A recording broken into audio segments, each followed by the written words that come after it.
Respeitosos ouvintes, assalamu alaikum wa rahmatullahi ta'ala wa barakatuh. Hoje irei falar um pouco acerca da situação dos árabes na era pré-islâmica.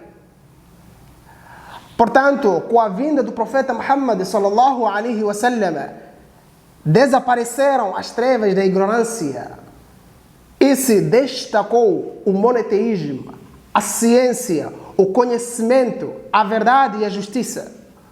Com isso, conheceu-se o que era antes do Islã pelo tempo da ignorância. Portanto, é necessário conhecermos a situação dos árabes antes do aparecimento do profeta Muhammad sallallahu alaihi wasallam, ou seja, antes do Islã, em todos os aspectos. Por quê? Porque o Islã veio para corroborar não somente nos aspectos religiosos, mas também na vida terrena, com sua índole, transações, costumes e toda a parte da ética. A Península Árabe, em geral, por ser o palco do surgimento da biografia profética, então é necessário que tenhamos acesso às suas situações. Para o quê? Para conhecermos como é que os árabes viviam antes do Islã, ou seja, antes da vinda do profeta Muhammad sallallahu alaihi wasallam. Qual era o aspecto religioso que os árabes tinham antes do Islã?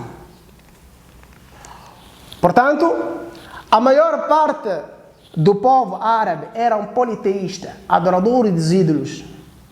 Tinham um centro conhecido em todos os países árabes, onde eles iam para poder adorar os ídolos, para poder dar oferendas e pedir ajuda a eles. Cada um fazia do seu jeito.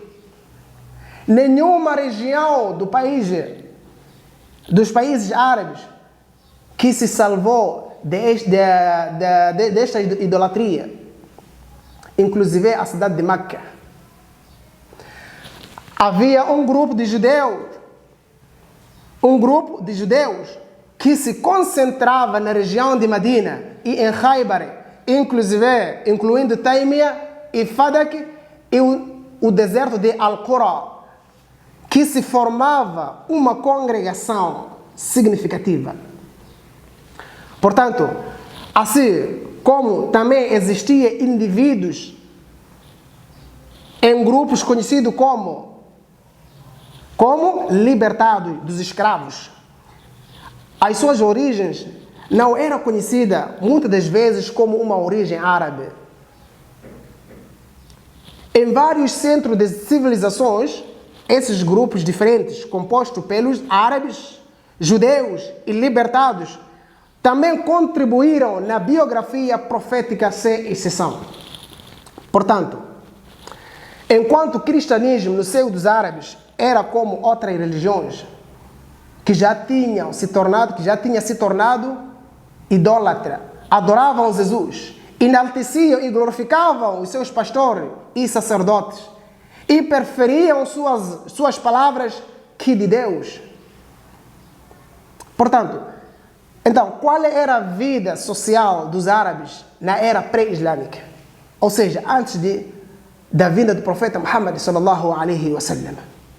A vida social sofria muitas influências com a vida religiosa. Credos predominantes, consumo de bebidas alcoólicas, jogos de azar, etc. eram práticas comuns entre o povo árabe. Portanto, assim como os homens cometiam muito adultério, detestavam as meninas, enterravam elas vivas e privavam elas de herança. E também praticavam poligamia sem limites. Assim como algumas mulheres se relacionavam com mais de um homem. E outros homens também casavam com as suas próprias madrastas depois da morte do seu pai. E juntavam duas irmãs em casamento. Ma'adallah. Portanto, embora houvesse práticas obscenas no seio dos árabes, também tinha alguns comportamentos e bons costumes na era pré-islâmica, como por exemplo, honrar o hóspede, coragem, força de raciocínio, esperteza, amor à liberdade. Quanto ao aspecto idiomático, os árabes estavam no auge da eloquência, expressividade, a retórica e a oratória. Mesmo com as diferenças limitadas nos dialetos, eles eram muito fortes na retórica e na oratória. Foi por esta razão que veio o grande milagre do profeta Muhammad sallallahu alaihi wasallam no livro de Allah subhanahu wa ta'ala, desafiando a eles no que mais dominavam,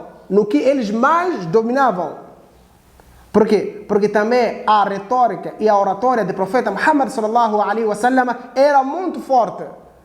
Por isso que os árabes desafiaram o profeta Muhammad sallallahu alaihi wasallam em trazer, o profeta Muhammad sallallahu alaihi wasallam desafiou os árabes em trazer algo idêntico ao Corão, e os árabes desconseguiram, e os árabes não conseguiram desafiar.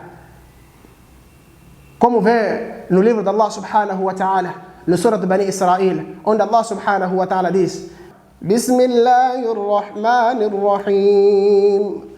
قل لئن اجتمعت الإنس والجن على أن يأتوا بمثل هذا القرآن لا يأتون بمثله ولو كان بعضهم لبعض ظهيرا.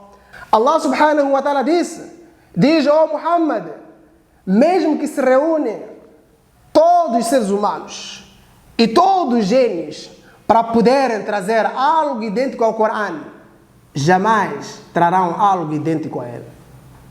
Mesmo que se apoiem uns aos outros, jamais trarão algo idêntico ao Corão. Então, que Allah subhanahu wa ta'ala dê-nos máxima compreensão de nós entendermos essa história do tempo de Jahiliya, tempo antes da vinda do profeta Muhammad sallallahu alaihi wasallam. Wa akhir da'wana alhamdulillahi rabbil alamin. Wassalamu alaikum wa rahmatullahi ta'ala wa barakatuh.